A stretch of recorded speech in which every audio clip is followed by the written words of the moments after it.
구독, 좋아요. 송국건 정치평론가님 나오셨습니다. 어서 오십시오. 네, 안녕하세요. 예. 뒤에 아마 김준영 조연 문제는 뒤에서 좀 잠깐 다룰 텐데요. 그 전에 그 내란 특검팀이 접견 금지를 하지 않습니까? 그리고 모스탄 대사와 윤석열 대통령이 편지 서신을 교환을 했는데 옥중 편지도 공개가 됐어요. 네, 편지 공개됐습니다. 예. 네. 그런데 참 이상한 형식으로 어쨌든 편지가 접견이 금지되면서 편지가 공개되는 양상이 됐어요. 처음에는 접견이 한 10분 동안 하기로 예정이 돼 있었죠. 예. 예정이 돼 있었는데 갑자기 그 전날 특검에서 그 변호인과 가족 외에는 접견 금지 조치를 내려버렸어요. 예. 그래서 아마 그 모스탄 그 대사하고 이렇게 약속이 돼 있다는 것이 언론에 알려졌거든요. 예. 언론에 알려지고 나서 특검이 갑자기 그 접견을 금지를 해버리니까 김계리 변호사를 통해서 모스탄 씨가 이제 영어로 이렇게 안부를 묻는 그리고 많은 대한민국 국민들이 지지를 하고 있더라. 뭐 이런 내용의 글을 보냈고 그것에 대해서 또 윤석열 전 대통령이 답신 형식으로 썼는데 본인의 이 필체를 이렇게 원래 썼는데 이게 현재 그 수용자 신분이기 때문에 밖으로 나갈 수가 없다고 해서 그걸 지금 김계리 변호사가 다시 옮겨 쓴 거예요. 네. 옮겨 쓴 것이 이제 지금 공개가 됐는데 저기 보면 이제 특검의 조치에 대해서 상당히 불합리하다 이런 이야기들도 있고 지금 나오고 있지 않습니까? 접견 날석을 잡아놨는데 네. 두 사람 그 만남을 막으려고 했다. 그래서 어리석은 것이다. 이렇게 악의적이고 어리석다. 또 특검의 조치를 뭐 상당히 이제 비판을 하는 그런 그 과정이 있었습니다. 예. 자, 그 장면과 함께 이 모스탄 대사 문제를 좀 집중적으로 또 살펴보면서 중간중간 다른 어떤 내용들을 살펴볼 텐데 지금 모스탄 대사에 대한 전방위적인 압박이 되고 있잖아요.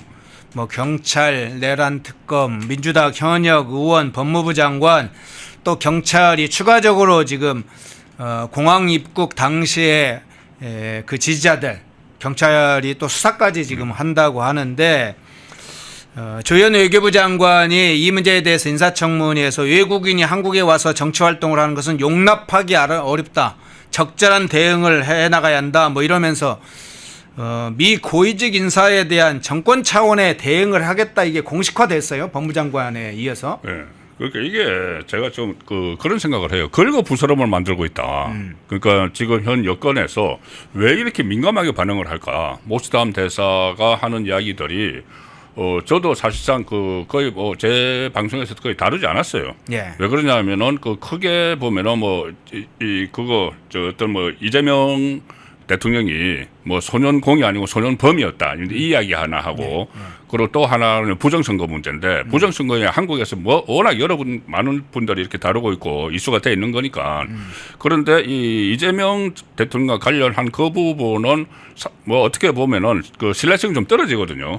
그 전에 그런 이야기 2022년에도 다 나왔어요. 저도 그때 그런 거 다뤘던 기억이 나는데 어쨌든 그때 그 문제를 제기했던 사람들이 명예훼손으로 이제 처벌을 받고 물론 아직 여전히 의문을 품고 있는 분들도 있지만은 이제 그래서 그런 이야기를 하고 있기 때문에 가급적 기성 언론에서도 안 다루고 있었잖아요. 예. 안 다루고 있었는데 민주당 사람들이 나서서 계속 이슈를 만들어가는 거예요 지금. 이슈를 만들어가니까는 지금 그동안 다루지 않았던 언론도 모스탄의 은행에 대해서 다루기 시작을 했어요. 다루기 시작을 하는데 그렇다면은 왜 저렇게 좀 어떻게 보면은 과잉 반응을 하고 있을까 모스탄의 말에 대해서 그런 부분들이 다시 쟁점으로 되기 때문에 지금 그 민주당이 왜 이렇게 과하게 반응을 하는지 그것이 오히려 이게 지금 이슈가 돼가는 그런 상황이 저는 좀 납득하기 어렵다고 봅니다. 권력층의 개입으로 오히려 이슈가 커졌다. 이제 더 그런 커지고 있는 의미겠죠. 것이죠. 예. 예. 그런 상황 살펴봤고요. 앞서 이제 오픈해서 좀 봤지만 영상 한번 다시 한번 보겠습니다. 자, 조현 인사청문회 장면들, 김준영 조국혁신당 의원의 발언 이거 굉장히 커질 겁니다. 아마 그 장면 내용을 한번 살펴보면서 진행하겠습니다. 영상 보고 오겠습니다. 한국의 선거를 부정하고 이재명 대통령의 정부의 정당성을 부정하는 사람들이 주한미국 대사로 올 수는 없는 거 아닙니까? 그 부분에서 이미 이 일이 커지기 전에 여러 경로를 통해서 미국 측에 우리의 의사를 전하는 건 어떠냐. 트럼프 대통령의 어디 기억 속에 또는 이것을 갖고 있다면 주한미국 대사를 저분들 중에 한 명을 선택할 가능성이 전혀 없다고 말할 수 없기 때문에 꼭 대비책을 서두르셔야 된다고 생각합니다. 네, 좀 전에 말씀드린 것처럼 여러 가지 다양한 경로를 통해 그 적절한 우리 의사를 전달하는 것을 포함한 모든 방안을 검토해 보겠습니다. 예, 그 이미지 한번 띄워주시겠어요? 자, 아까 김진영이 말한 5인 저분이라고 했던 사람들 그 이미지 한번 띄워요. 이게 이제 5명입니다. 저 5인 중에 한 명이 주한미 대사로 올 수 있다는 얘기가 있다. 모스탄, 아니 저 왼쪽부터 부를까요? 애니첸, 모스탄, 미셸 스틸, 영김 의원, 고든창 변호사 이런 이분들 중에 한 분이 올 수 있다. 저 사람들이 못 오게 미리 외교부에서 정부에서 조치를 취해야 되는 거 아니냐.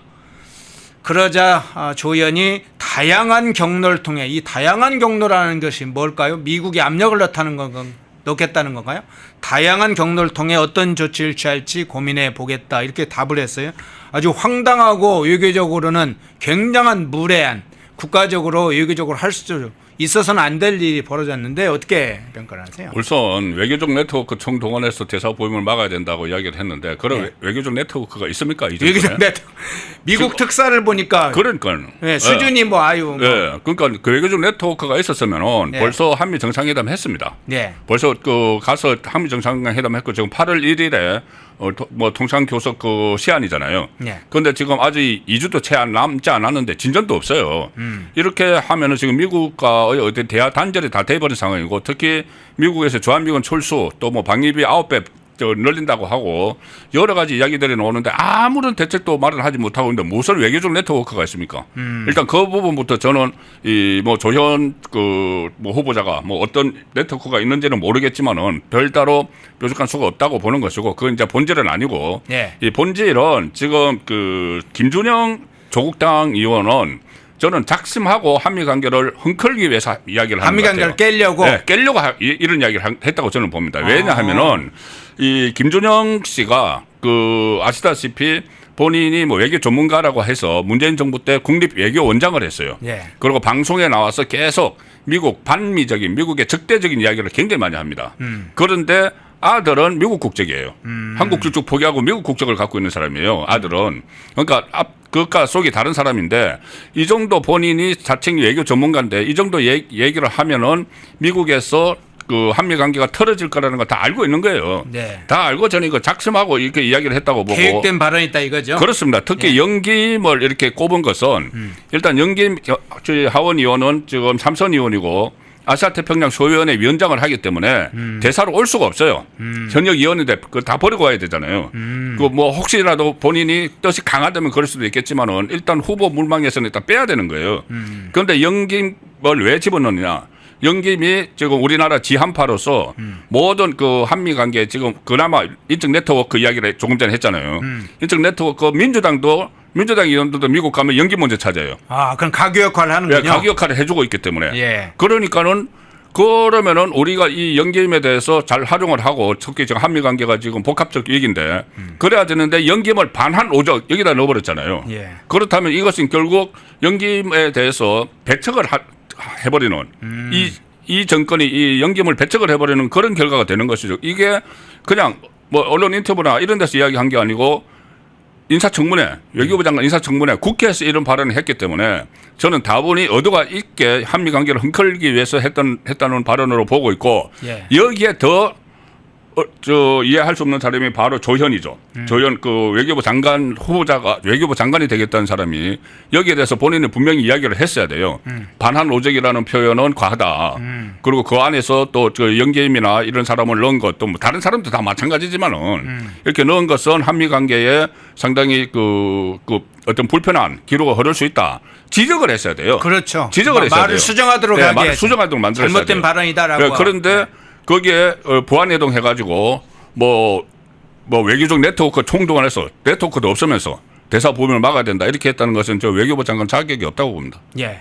사실은 외교적으로 지금 사실은 미국 하원 또는 어쨌든 미국 의회에서도 항의가 공적으로 가능한 사안이고 미 국무부에서도 왜 주한미 대사의 지명과 관련해서 한국에서 왈가불가하냐? 이 문제가 바로 나올 수 있는 사안 아닙니까? 그렇습니다. 지금 가뜩이나 지금 저 중국, 일본 이런 데는 벌써 대사들이 부임을 했어요. 예. 트럼프가 임명한 대사들이 부임을 했습니다. 우리나라는 지금 1년째 대사가 없어요.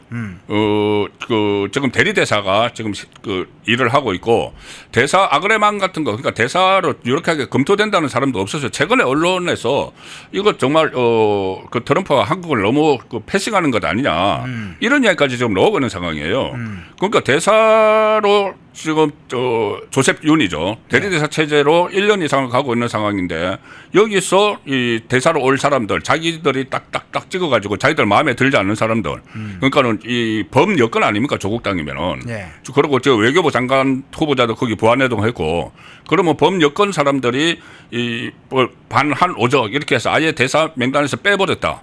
그러면은 가뜩이나 지금 트럼프에게 여러 가지가 보고가 되고 있을 거예요. 네. 그 이재명 그 대통령의 그 친중 성향이나 아니면 그 전에 그 탄핵을 하면서 윤석열 전 대통령 탄핵을 하면서 한미 동맹 강화, 그 북중러 밀착 이것을 북중러 배척 이것을 탄핵 사유에 넣었다는 것이나 아니면 자기 트럼프를 미치광이라고 표현을 했던 김종인을 특사로 보내려고 했다는 것이나 이런 것들이 다 쌓이고 있을 텐데 주한 미국 대사관에서 그거 다 하겠죠.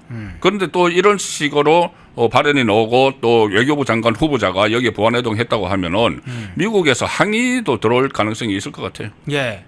자, 김준영과 조연의 인사청문회 장면을 보면서 참 스쳐가는 게 최근에 미국 특사 관련해서도 여러 가지 논란이 있었잖아요. 김종인의 그간의 발언도 트럼프 대통령에 대한 뭐 발언, 광인 발언부터 해서 바뀌긴 했지만 또 바뀐 것도 여러 가지가 문제인데 이 미국 특사까지 지금 구성하는 걸 보면서 얼마나 이재명 정권이 미국에 대해서 인력 풀이 좀 인재 풀이 약한지 그리고 미국 특사에 관한 아무런 대책이 없구나 하는 걸 느끼게 하는데 지금 이 부분과 볼 때 미국의 관세 협상과 관련해서도 지금 이게 외교적으로 연관될 가능성 문제는 어떻게 봅니까?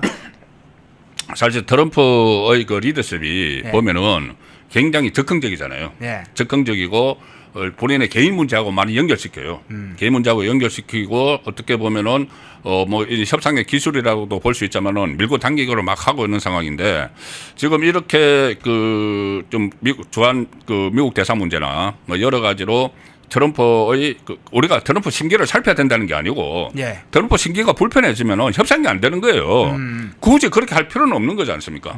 물론 뭐 우리가 당당하게 협상을 응하고 해야 되지만은 지금 그렇잖아도 저는 지금 그 특히 관세 협상 지금 25% 그대로 부과가 되고 좀 떨어져서 뭐 13% 15% 이야기도 나오지만은 그래도 우리 반도체나 자동차에 엄청난 악영향을 미치거든요. 그렇겠죠. 그게 이제 시시각각 다가오고 있는데 이런 어떤 그 기본에 그런 이제 협상이 되려면 기본에 밑에 베이스가 깔려야 되잖아요. 예. 신뢰관계가 이제 쫙 깔려야지.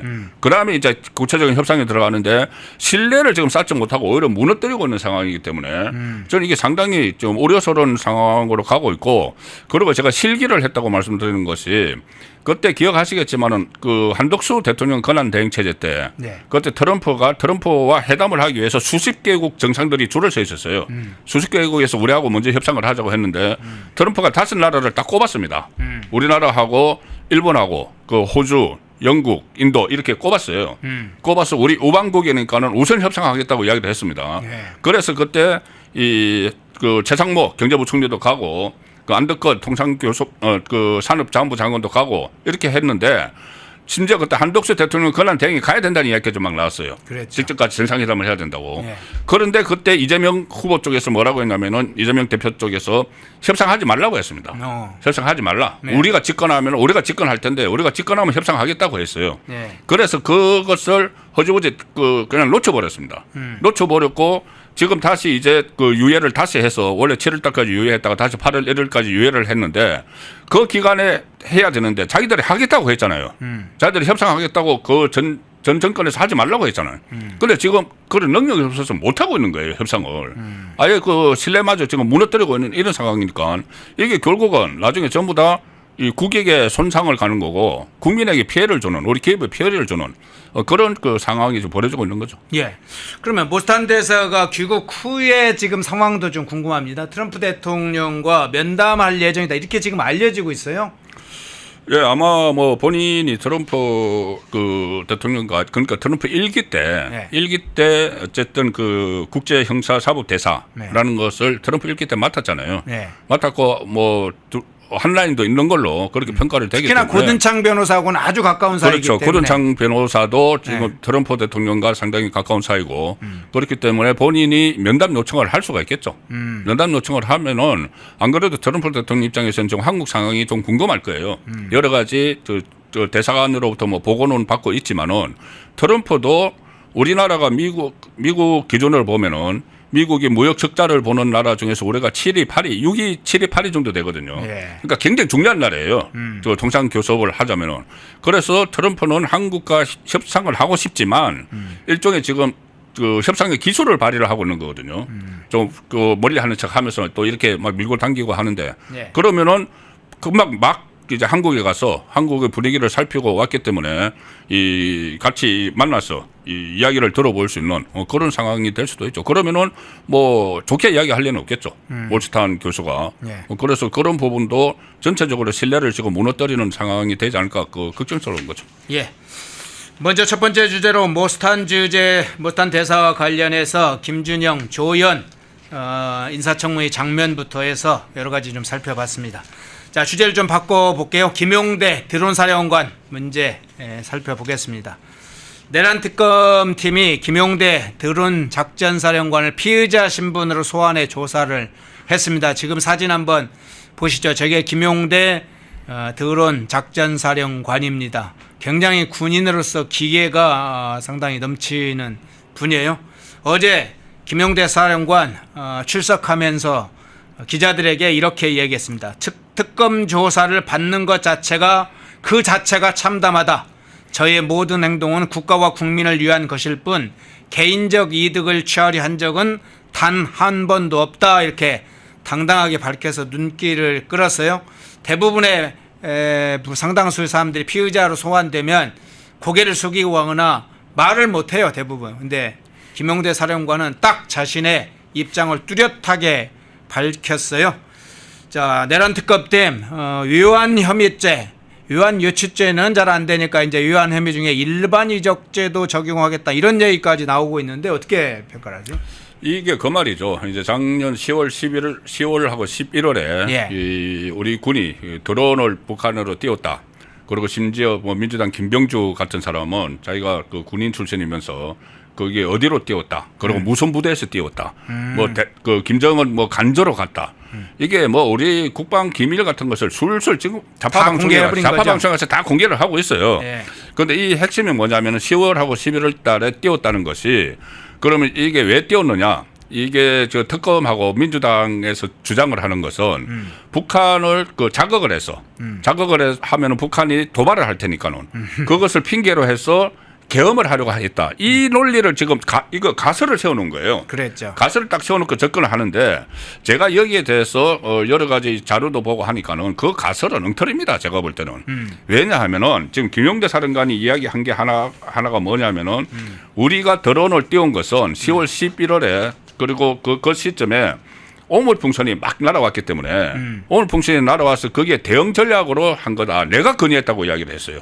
그리고 뭐라고 했냐면은 아니 그게 비상계엄을 그 유도를 하려고 했던 거면은 왜 이게 10월 11월 중순에 중단이 됐는데 왜 11월 중순에 중단을 하느냐. 그 12월에 계엄이 있었잖아요. 네. 그 직전까지 계속 했어야지 그게 말이 성립이 되는 것이지. 그리고 그때 중단을 한 것은 그 시점에 이제 오물풍선이 한참 날아올 때 그 시점에 뭐 용산까지 막 가고 그랬잖아요. 네네. 그 시점에 이제 그 같이 맞대응을 하다가 중단을 한 것이고 맞춰서 그리고 그것으로 인해서 비상계엄령이 아니라 비상계엄을 위한 것이 아니라는 게 또 하나 있고 또 하나가 뭐냐면 지금 보도되는 데 따르면은 이게 처음 드론이 같은 게 아니라는 거죠. 그렇죠. 2022년에 용산에 그 와서 그 북한의 무인 비행기가 5대가 왔잖아요. 서울 상공에 막 나타나고. 그때 그 시점에 우리도 드론을 보냈다. 드론을 보냈는데 그때도 그 북한 영역에 떨어진 게 있어도 그때는 북한이 공개를 하지 않았다. 어떤 군사 작전의 필요에 의해서 그랬겠죠.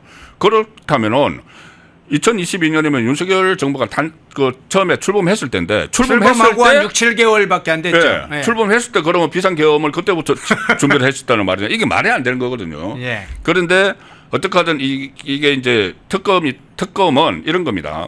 원래 내란죄는 지금 기소가 돼서 재판을 받고 있잖아요. 네. 재판을 받고 있으니까는 윤석열 전 대통령을 구속을 한 것이 부수적인 혐의예요. 직권남용 이런 거, 직권남용 아니면 공무집행방해 이런 거 부수적인 혐의로 구속을 했기 때문에 자기들이 뭘 한 건 해야 되는 거예요. 한 건 해야 되니까 외환죄를 적용을 하려니까 이게 그러면 통모가 있어야 되거든요. 적국하고 통모가 있어야 되는데 북한은 또 적국도 아니고 그리고 통모라면은 윤석열 대통령하고 김정은이 통모를 했어야 되는 건데 그렇죠. 이게 성립이 안 되니까는 이적죄를 하려고 이제 북한은 적에게 이롭게 하는 죄, 이적죄를 하려고 이렇게 엮어 넣으면서 그 엮어 넣는 그 당사자로 지금 더러운 사령관을 그 소환을 하고 있는 것이죠. 근데 그게 과연 제가 말씀드린 대로 이게 정상적인 군사 행동이고 그렇게 안 하면은 저는 그게 직무유기입니다. 오히려 직무유기가 되겠죠. 풍선 막 날아와서 용산 앞에서 막 터지고 네. 그 북한 무인기가 와서 뭐 상공을 뭐 돌아다니고 용산 위를 아니 그 당시에 막 무인기 왔을 때 그리고 오늘 풍선이 왔을 때도 일부에서는 민주당도 뭐하냐 지금 용산까지 그런 이야기 오는데 했습니다. 예, 그 예. 대처하라고 막 있지 않습니까? 바로 그 김병주가 제가 예. 찾아봤어요. 예. 김병주가 이번에 뭐 3개 대대가 도론 작전 사령관이 3개 대대가 있고 백령도에 부대가 있고 거기서 쏴서 뭐 김정은 뭐 15호 간정가 그 위에 갖고 그다음에 이거를 은폐를 하려고 뭐 부대 명칭을 바꾸고 그 지휘관들을 어디로 인사를 했고 북한에 마치 보고하는 듯이 이렇게 한 게 김병주거든요. 그런데 무인기가 용산에 왔을 때 그때 제가 기사를 찾아보니까 김병주가 뭐 이렇게 그 대통령실 위가 뚫리느냐 이런 식으로 이야기를 했던 사람이에요.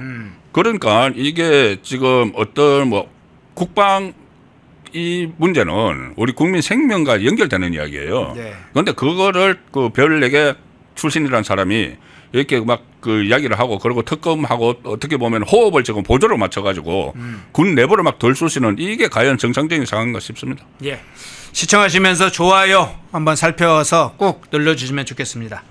자, 그런데 내란 특검이 지난 15일 날 압수수색을 했는데 경기도 포천 드론사령 드론사 그리고 김용대 사령관 집무실을 압수수색을 했다고 그랬잖아요. 네.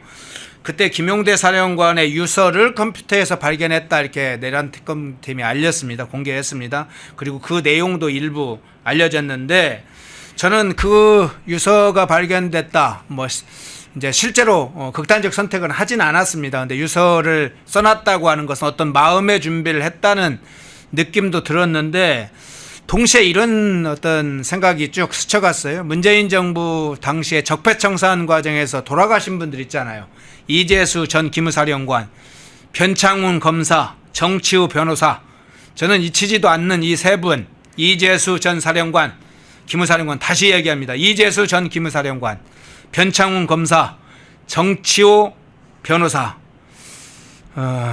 이분들 극단적 그 선택을 해서 안타까운 목숨을 잃었던 기억이 나는데 참 가슴 아픈 일이었습니다. 근데 또 이제 재현될까 이런 우려도 동시에 좀 들었어요. 어떠셨어요? 저도 굉장히 정말 그런 일이 절대 있으면 안 되는데 예. 저도 이 유서가 발견됐다는 내용을 보고 이 유서 내용이 보면은 뭐 진짜 저는 다 맞는 이야기예요.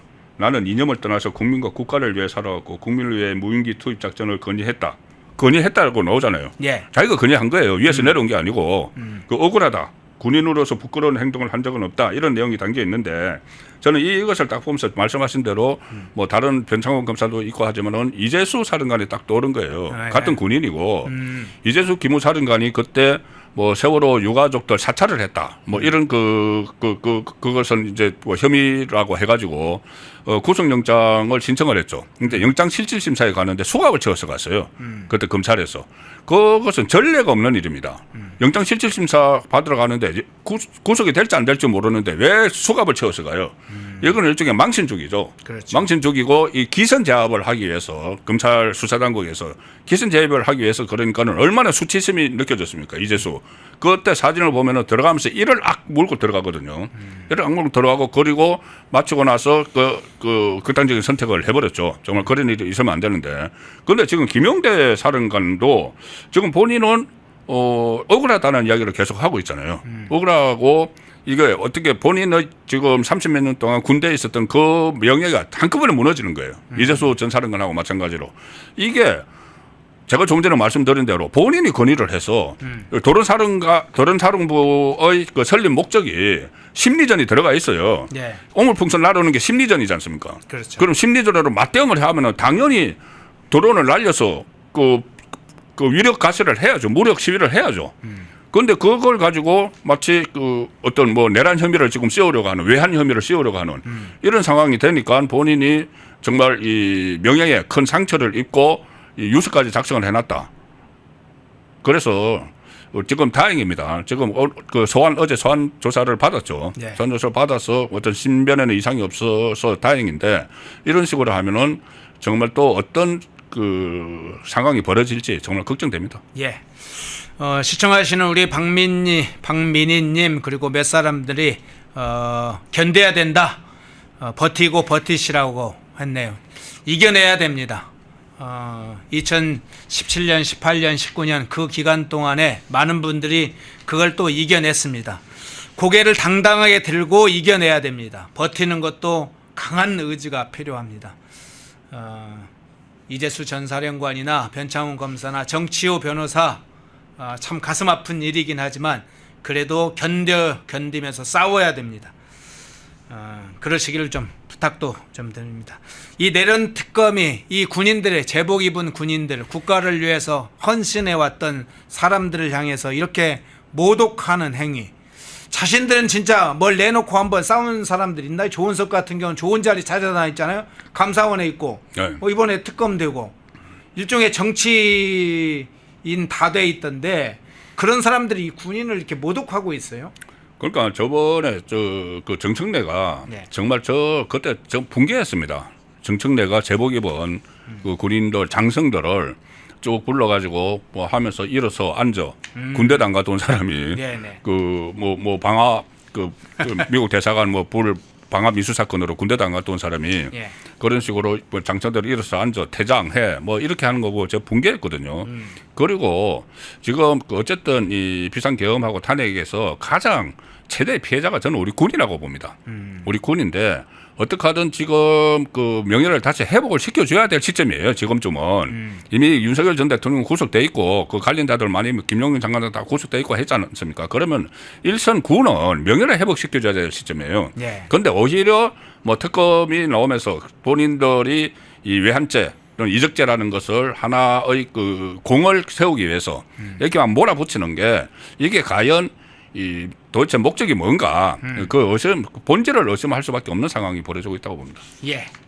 김용대 사령관 좌절하지 않고 있습니다. 그 기계 당당하게 보여주시고 견디면서 싸워주시기를 부탁드립니다. 자, 주제를 바꿔보겠습니다. 자, 문제의 인물들 인사청문회 장면들을 살펴보겠는데 의혹들이 워낙 많았기 때문에 추가된 의혹을 중심으로 좀 살펴볼게요. 먼저 강선우 여가부 장관 보좌진 갑질 문제에서 몇 가지 문제 계속 터져서 가장 낙마 1순위로 이미 올라와 있는데 병원 갑질 의혹도 터졌네요. 예, 그렇죠. 그 2023년 7월 달인데, 예. 그때는 그 코로나가 이제 그 막바지이긴 한데, 그래도 이렇게 그 어떤 병원에 가서 뭐 환자를 면회를 하고 하려면은, 예. 그때 지금 많이 잊어먹었을 건데, 그때 한창 이야기했던 PCR 검사 또는 뭐 신속 항원 검사 이런 게 있었잖아요. 예. PCR 검사는 이제 시간이 걸리죠. PCR 검사를 해서 음성 반응을 받아야지 이제 면회를 할 수가 있는 거예요. 예. 그런데 가족이 종합병원에 이제 입원을 해 있었다고 하는데 강선우가 가서 면회를 하려니까는 이제 병원 사람들이 막았죠. 이거 신속 그 PCR 검사가 있어야 된다. 그러니까 그때 바로 나온 말이 내가 누군지 알아? 이거였다는 거죠. 국회의원이야. 네. 국회의원인데 그게 그때 특히 보건복지위원회 위원이야. 보건복지위원회가 병원 같은데 이제 그 관할이 되는 거죠. 거기서 이제 갑질을 해서 그 간호사를 비롯해서 몇 사람이 눈물을 흘렸다는 이야기까지 나오고 그래서 결국은 PCR이 기존인데 PCR을 하지 않고 신속 항원 검사를 거쳐서 바로 또 이제 일종의 이 특혜를 받는 식으로 면회가 이루어졌다는 건데 이게 이 보좌진들에 대한 갑질 여러 가지가 나왔지 않습니까? 예. 나왔는데 그때 그 했던 저도 계속 한 이야기가 다른 장관들하고 또 달리 여성가족부 장관이면은 사회적 약자에 대한 배려를 하는 곳이잖아요. 그렇죠. 이 지금 강선우 후보자를 지명을 할 때 그때 용산 대통령실에서 발탁한 배경도 사회적 약자들을 잘 배려를 할 수 있는 사람이다 이런 식으로 했어요. 예. 그런데 이게 보좌진에 대한 갑질뿐이 아니고 여기도 병원 가서도 갑질을 했잖아요. 그러면 과연 이렇게 이 갑질이 습관화되어 있는 이 상황에서 여가부 장관직을 수행을 할 수 있겠느냐 그 문제가 다시 또 불거지는 거죠. 예. 근데 이제 강선우 이 거취 문제가 지금 시기적으로 보면 뭐 오늘 인사청문회 마지막 날입니다만 주말에 결정될 것이다 이런 얘기가 나오고 특히 여권 내부에 상당히 이 강선우를 놓고 분열 사태를 보이고 있다. 특히나 김영진 의원 같은 친명의 핵심도 이거 좀 강선우 문제가 있는 거 아니냐. 국민들의 여론을 귀담아 들여야 된다. 이런 식의 이야기를 하던데 지금 내부 여권 내부 상황 어떻게 보세요? 그러니까 일단 지금 그 이진수, 강선우 두 사람이잖아요. 예. 저는 처음에는 이진수가 아웃시키고 강선우는 골인시킬 줄 알았어요. 예. 왜 그러냐면은 그때 정규재 그 대표나 조갑재 대표를 이재명 대통령이 만나서 이야기를 했지 않습니까? 네. 이 이진숙은 사실상 내가 추천한 사람이 아니다. 이렇게 이야기를 했거든요. 그리고 강선우에 대해서는 여성을 구하기가 어렵다. 뭐 이런 식으로 이야기를 했어요. 그래서 이진숙은 본인이 직접 발탁한 사람이 아니고 어떤 충청도의 모 의원이 추천을 한 걸로 저도 알고 있는데 그러면 본인이 아웃시키는데 부담이 없어요. 예. 그런데 강선우는 충성파죠. 충성파고 이부자리도 이렇게 뭐 보살펴주는 충성파라서 그냥 인시킬 줄 그러니까 임명을 할 줄 그렇게 예상을 했는데 그 다음에 전개되는 상황이 심상치 않아요. 뭐냐면은 보좌진들이 이를 들고 일어나고 있는 겁니다. 그랬죠. 민주당의 보좌관 협의회 회장이나 아니면은 전 회장들이 전부 다 강선우 아웃을 지금 원하고 있는데 민주당 국회의원 중에 보좌진 출신이 엄청 많습니다. 국민의힘하고 비교가 안 될 정도로 많아요. 거기는 이제 원래 풍토가 좀 그래요. 민주당은 풍토가 아직 내부에서 이렇게 키워가지고 나중에 뭐 그 지방의원도 시키고 그 다음에 국회의원 공천도 주고 막 하거든요. 그래서 지금 그 조금 전에 이야기하신 그 김영진인가요? 네, 김영진. 김영진도 보좌관 출신이에요. 그렇죠. 본인이 보좌관 출신이니까는 이게 그 보좌관들의 그걸 대변을 해서 그 임명하면 안 된다는 이야기를 하고 있는데 거기에 묵시적으로 동의하는 친명 보좌관 출신 의원들이 상당히 많은 거예요. 상당히 많기 때문에 이재명 대통령이 그거를 다 물리치고 이 인선을 하면은 많은 사람들이 지금 돌아설 수도 있는 상황이라서 강선우도 아마 아웃시키지 않을까 싶기는 합니다. 예. 자, 주말에 결정을 지금 할 걸로는 지금 소식들이 나오고 있는데 뭐 좀 지켜봐야겠는데 아마 상당히 낙마 쪽으로 가지 않을까. 우상호 정무수석이 주말에 보고를 해서 대통령이 결정하도록 하겠다 뭐 이런 것까지 나왔죠. 자, 그 상황 좀 주말에 아마 결정이 날 걸로는 보입니다. 자, 안규백 문제로 한번 넘어가 보겠습니다. 안규백의 뭐 여러 가지 발언도 문제도 있지만 이 병역 문제가 핵심적인 문제로 제기되고 있는데 병적 기록을 계속 제출하지 않으면서 논란이 여전히 이어지고 있어요. 근데 안규백 이 후보자 논란 중에 이 병적 기록에 무슨 내용이 담겨 있느냐 하는 의혹과 함께 이 본인이 단기 사병을 할 때 기무사와 헌병 등 군 수사기관에서 서너 차례 조사를 받았다 뭐 이렇게 밝힌 게 좀 논란이 됐어요. 그러니까 이게 이 83년에 이제 방위병으로 입대를 했던데 예. 제가 81년에 현역으로 입대를 했거든요. 그래요? 그러니까 그때 그 당시 이제 군대 상황이 좀 비슷할 거예요. 그 환경이. 그러겠네요. 그런데 이게 원래 방위가 14개월인데 22개월을 해서 8개월에 더 했다고 하면 딱 생각나는 게 저도 영창이었거든요.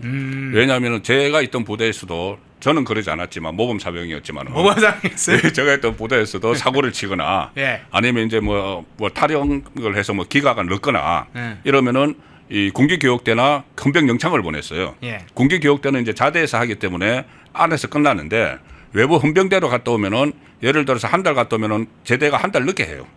그리고 2달 갔다 오면 2달 늦게 합니다. 그걸 군대 근무 기간으로 안 쳐주는 거죠. 그러네요. 안 쳐주는 거 아마 방위도 마찬가지였을 거예요.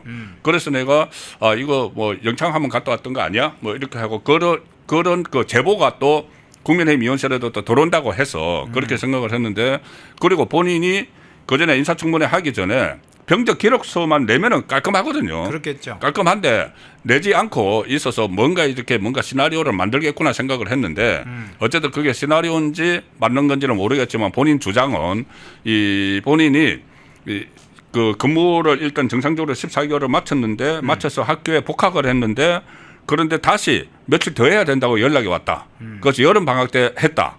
며칠 더 했다는 거죠. 했는데 그게 이 병적 기록이 잘못됐다. 그렇죠. 중간에 자기가 학교에 왔다가 다시 며칠 한 그 기간을 빼고 학교에 복학을 했던 기간까지 전부 다 해가지고 이게 이 기록이 22개월이 됐다. 이렇게 해명을 한 거예요. 그래서 행정착오다 이렇게 주장하는 이제 거죠. 그러니까 자기도 병무 행정착오의 피해자다 이렇게 이야기를 합니다. 네네. 그런데 그러면 왜 며칠이 빠졌느냐 하니까는 그때 뭐 본인이 집이 부자였다. 그리고 우리 어머니한테 그때 뭐 중대장이 그 예비군들을 훈련시키는 예비군들 그 훈련에 동원되는 그 현역병들을 밥을 좀 해주라, 점심을 해주라고 그래서 그걸 뭐 해줬는데 뭐 내부 분란이 일어나서 헌병대한테 기무사에서 조사를 받았다 이렇게 이야기를 했어요. 네네. 그런데 어쨌든 그러면은 이러나 저러나 병적 기록을 공개를 하면 깔끔하잖아요. 그렇죠. 그런데 병적 기록이 잘못됐다고 이야기를 해요. 그럼 잘못된 병적 기록을 내놔야죠. 그걸 안 내놓는 거예요. 그래서 본인이 국방부 장관이 될 사람으로서 그걸 내놓기가 그렇다고 하니까는 국민의힘에서 그러면 우리끼리만 보자. 비공개로 예, 지금 그러니까 한번 보자. 그렇게 잘 라고도 하거든요. 했잖아요. 예, 그 자료를 예. 너무 민감하다고 그러면은 예를 들어서 국정원 자료 같은 거 그 국회의원들끼리 봅니다. 보고 덮어요. 예. 그렇게 하자. 그러면 깔끔하잖아. 우리 밖으로 공개 안 할 테니까. 그런데 거기에 대해서 안규백 답변이 뭐였냐면은 나는 깨끗한 삶을 살아온 사람이야. 이걸로 딱 끝나버리는 거예요. 그러니까는 공개를 안 하겠다는 이야기죠. 그 얘기는 지금 이제 현재 병적 기록은 실제와 다르다 본인이 네. 그렇게 이야기를 했는데 다른 것에 관해서 일부분 청문회 나왔다면 지금 병적 기록을 비공개라도 공개 알리지 못하는 것은 그 이외에 다른 것이 있다 이렇게 또 의심할 수밖에 없잖아요. 그렇게밖에 의심을 할 수가 없죠. 본인이 지금 해명이라고 한 것이 거짓일 수가 있는 것이죠. 그것만 내면은 깔끔하게 이제 정리가 되는데 그러니까 그게 잘못됐으면 잘못된 자기가 설명을 해서 잘못됐다. 그러면 그것을 병적 기록 보면은 그 설명 그대로면은 되는 거잖아요. 예. 그런데 이게 제가 또 하나 이게 좀 의심을 할 수밖에 없는 게 본인이 지금 국방위원장까지 하고 국회 국방위원장하고 방위병 출신인데도 국방위원장하고 국방위원회 활동을 오래 했어요. 그러면 본인의 병적 기록이 잘못됐으면은 그 고치라고 벌써 이야기를 했겠죠. 예. 벌써 그러겠네요. 자기 그 정도 어떤 권한이 있는 그 위치에 있는 사람인데 국회의원 국방위원장까지 했는데 그거 나중에 자기가 어떻게 될 줄 알고 그 병적 기록은 깔끔하게 해놔야 되는 거잖아요. 고치라고 다 이야기를 해서 다 고쳐놨을 거예요. 병적 기록에 빨간 줄 여기 자 오기수님이 병적 기록에 빨간 줄 있으면 어떻게 됩니까? 그거 해명을 해야 그렇죠. 병적 기록이 왜 그렇게 이제 좀 바뀌었는지 또 뭐 해명을 해야 되는지 뭐 네. 어떻든 간에 저거 지금 그 자기가 설명한 거하고 네. 병적 기록이 같으면 돼요. 탈영 문제도 나오고 있어요. 그러니까 지금 탈영 이야기가 계속 제가 지금 하지 않습니까? 네. 그러니까 또 뭐 탈영을 했는지 어쨌든 그 부분은 좀 더 살펴봐야 되겠지만은 결과적으로는 저렇게 불투명한 그 행적을 군에서 짧은 기간이지만은 단기 사병이지만은 네. 불투명한 행적을 보인 사람이 국방부 장관에 과연 맞느냐? 제가 조금 전에 이 강선우 이게 여가부 장관에 맞느냐?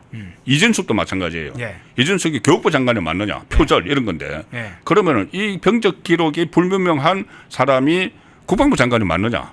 이것은 한번 심도 깊게 논의를 해봐야 됩니다. 예. 계속 그 문제가 제기돼서 잠깐 살펴봤습니다. 마지막으로 이 국민의힘 특히 혁신위원회를 잠깐 좀 한번 살펴볼게요. 윤희숙 혁신위원장 지금 논란의 중심에 한복판에 서 있는데 비상대책위원회 회의 직후에 기자들이 만나서 비대위에서 별말 없었나? 라고 하니까 비공개 때 있었던 얘기니까 그냥 다구리라는 말로 요약하겠다. 황당한 용어를 썼어요. 다구리 당했다고 이렇게 읽히는 대목으로 지금 말을 했어요. 참 윤희숙의 저런 답변도 그렇고, 아니 뭐 소상하게 뭐 여러 얘기가 있었지만 좀 비판적 의견도 있었다. 이렇게 의견을 낼 수 있는 걸 다구리 당했다고 그랬어요. 저 말 한마디가 네. 지금 국민의힘을 완전히 실추시키는, 국민의힘이 그러면 이 상황에서 뭐 비대위를 열어서 혁신위원장이라고 하는 사람이 뭐 제안을 했던 거에 대해서 논의를 이제 하는 그런 자리였잖아요. 예. 그런 자리면은 그게 뭐 예를 들어서 혁신위원회 안에 대해서 이게 잘 됐고 이건 잘못됐고 이건 고쳐야 되고 이런 이제 치열한 논쟁이 간 게 아니고 그냥 다구리나 하는 그런 정당이 돼버린 거예요. 그 안을 내놓은 사람을 그러니까는 몰매를 때리는 다구리라는 게 아십니까 혹시? 그 전에 들어보셨어요? 다구리 용어는 들어봤죠. 일진 네. 고등학교 일진 그렇죠, 애들이 그렇죠. 하는 이야기, 그리고 동네 건달들이 하는 이야기잖아요. 네. 한 명을 여러 사람이 이렇게 막 그 좁혀는 속된 말로 네. 그런 일을 당했다 그러면서 그걸 한마디로 다구리 이렇게 표현을 해버리니까 그러면 국민의힘은 지금 다구리나 하는 정당이구나 이런 인식을 줬고, 이제 그것은 이제 표면적인 문제고, 지금 그 윤희숙 위원장이 앞뒤가 안 맞아요. 저는 그 다른 여러 가지도 문제가 있지만 앞뒤가 안 맞습니다. 처음에 무슨 뭐 지난 3년 동안의 일을 전부 다 이것도 사죄합니다 다 사죄했잖아요. 사죄를 하면은 그렇게 3년 동안 그 잘한 게 하나도 없고 전부 다 사죄할 정도 되면 국민의힘은 없어져야죠. 해산돼야죠. 그게 왜 있습니까? 사죄한다고 해서. 아니 대선 때 그러고 김문수 후보가 계속 사죄를 했잖아요. 그렇습니다. 네. 네. 그리고 그 뭐 무슨 8대 사건 해가지고 또 뭐 사죄도 다 한다 뭐 어쩌고 하는데, 그때 윤희숙이 뭐라고 했냐면은 인적 청산은 그때 그 전에 그 뭐 김용태나 이런 데 안철수 비대위원장은 인적 청산 이야기를 했잖아요. 그런데 네. 인적 청산은 제가 뭐 할 수도 없는 거라고 이야기를 했어요. 그런데 갑자기 또 4명을 꼽아서 인적 청산을 해야 된다고 이야기를 하니까 지금 앞뒤가 안 맞는, 오히려 더 혼란을 가중시키는 그런 상황으로 몰고 가고 있다고 봅니다. 예. 이 혁신위를 만들었다면 저는 혁신위가 왜 뭐 한 달 조금 더 남은 당대표 뽑는데 뭐 꼭 혁신위가 필요할까 이거 의구심이 있었습니다. 혁신위 별 필요 없다. 오히려 당대표 선출한 다음에 지도부들이, 새로운 당 지도부들이 혁신 방안을 짜면 된다 이렇게 생각하고 있지만, 어쨌든 혁신위가 만들어졌으니까 뭐 국민의 힘이 어떤 방향으로 가야 될지, 나아가야 할 어떤 보수의 길, 국민의 힘이 정당으로서 어떤 길을 가야 할지 그 방안을 찾는 게 아니라 오히려 혁신위가 마치 그 좌파들이 하는 것처럼 적폐청산위원회나 과거사청산위원회 뭐 이런 조직과 비슷한 것처럼 느끼게 해요. 아무런 방안은 제시하지 못하고 사람 척결하는 그런 방식으로 가는데, 이것도 문제고, 또 하나는 윤희숙이 무슨 개인 정치하는 것 같은 느낌이 들어요. 지금 윤희숙 위원장은 그 전에도 뭐 그런 행적들을 보면은 네. 상당히 이제 개인 정치를 하는 그쪽에 가까워요.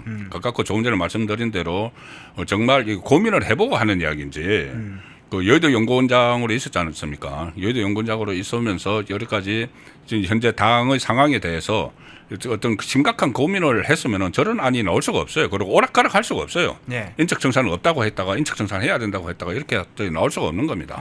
그리고 이 3년 동안을 전부 다 사죄를 해야 되고, 이 그 뭐 8대 사건에서 대선에 패배한 것부터 8대 사건을 했는데, 그걸 이 중앙일보인가요? 중앙일보 인터뷰에서 8대 사건을 했는데 중앙일보가 8대 사건에 연루된 사람을 자기들 나름대로 해보니까 60몇 명의 현역위원이 되더라는 거예요. 그럼 60몇 명의 현역위원이 지금 다 나가야 된다는 이야기입니다. 그러면 이게 뭐하고 똑같냐 하면은 지금 좌파 진영에서 민주당에서 추진하고 있는 정당 해산, 아예 정당 해산을 하겠다는 여러 가지 법안들이 막 발의가 되고 있잖아요. 그러고 있죠. 박찬대하고 정청래가 당권 경쟁을 하면서 경쟁적으로 국민의힘을 없애버리겠다고 하고 있는 상황이에요.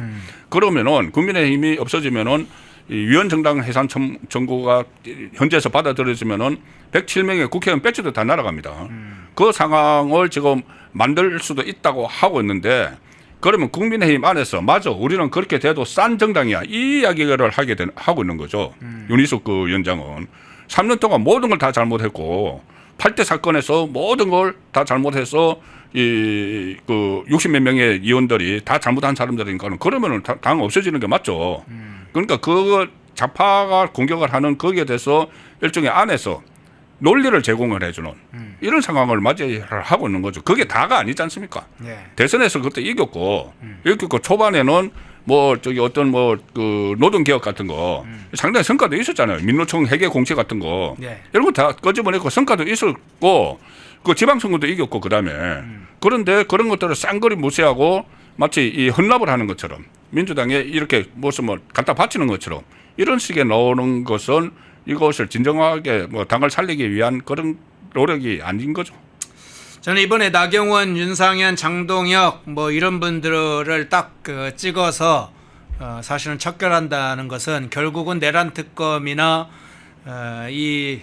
민주당이 추진하는 위원정당의 희생물로 이 사람들을 일종의 먹잇감으로 던져주는 행위라고 그런 봐요. 측면도 있어요. 네. 뭐 이렇게 뭐 그 중에서 뭐 그 전에 또 싼 거는 또 뺐더라고요. 예. 싼 거는 빼고 그러니까 도대체 기준이 뭔지 그 부분도 의심이 되는 것이고 그러면은 이렇게 해서 한 60몇 명 의원들을 전부 다 이제 나가게 하고 그 다음에 이제 남아서 이 당을 뭐 재건을 하겠다는 이야기인가요? 아니면 자기들이 당을 접수를 하겠다는 이야기인지 정말 그리고 제가 원론적인 말씀을 하나만 드리면은. 네. 지금 혁신이라는 이야기는 좀 저는 한가한 소리라고 봅니다. 어떻게 보면은 혁신도 생존을 해야지 혁신을 하죠.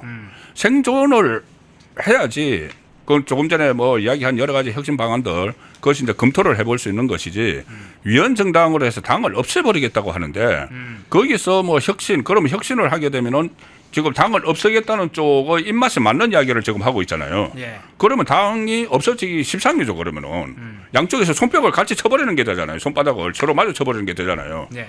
그러면은 일단 혁신이 필요하지만은 생존을 먼저 하고 나서 당을 좀 추스리고 나서 지금 지지율 뭐 20%도 안 나오는 이 당 가지고 무슨 혁신을 합니까? 일단 당을 추스리고 나서 그 다음에 자 이제 그 이번 지방선거 뭐 지방선거는 뭐 포기를 하든지 말든지 아니면 지방선거를 앞두고 뭔가 혁신을 하는 모습을 보이든지 뭐 그렇게 하는 그 수순을 밟아가야지. 일단 생존이 급한데 그 지금 혁신을 이야기하는 건 저는 좀 한가한 소리라고 봅니다. 물론 두 개 다 같이 가야 되는 게 맞기는 하지만 너무 이거 그 생존이 위태로운데 자꾸 혁신 이야기만 하는 게 맞지 않다는 이야기죠. 예. 그런 상황, 주객관적 상황을 잘 살펴야 되는 거죠. 내부 상황뿐만 아니라 객관적으로 어떤 위협을 가해오고 있는지 그것이 역효과 어떤 선택을 해서 어떤 역효과가 발생할지도 함께 살펴봐야 되겠죠. 그것도 짚어주신 것 같습니다. 예, 2부 송국건 정치평론가님이었습니다. 고맙습니다. 네, 감사합니다. 예. 펜앤마이크와 광동이 함께 준비한 광동 루테인 밀크시슬 혈행 개선, 노화로 인한 눈 건강, 간 건강. 펜앤마이크 TV 단독 할인 2개월분 한 박스에 3만원, 6개월분 세 박스에 84,000원. 펜앤마이크 구독자 전용 댓글 상단 할인 링크에서 구매 가능합니다. 전화 문의는 1661-6915, 전화 문의는 1661-6915. 펜앤마이크와 광동이 함께 준비한 광동 면역보감 데일리 스틱 2024년 건강기능식품 대상 높은 흡수율, 휴대와 섭취가 간편한 스틱형 펜앤마이크 TV 단독 할인 1개월분 한 박스에 33,000원, 3개월분 세 박스에 9만원. 펜앤마이크 구독자 전용 댓글 상단 할인 링크에서 구매 가능합니다. 전화 문의는 2661-6915, 전화 문의는 2661-6915. 펜앤마이크와 광동이 함께 준비한 광동 혈당혈압 콜레스테롤 케어 솔루션 식후 혈당 상승 억제, 체지방 감소, 혈중 콜레스테롤 개선, 높은 혈압 감소. 펜앤마이크 TV 단독 할인 1개월분 한 박스에 25,000원, 3개월분 세 박스에 66,000원. 펜앤마이크 구독자 전용 댓글 상단 할인 링크에서 구매 가능합니다. 전화 문의는 1661-6915, 전화 문의는 1661-6915. 펜앤마이크에서 추천하는 영상도 보고 가세요. 다른 영상도 즐기시려면 구독 버튼을 꼭 눌러주세요.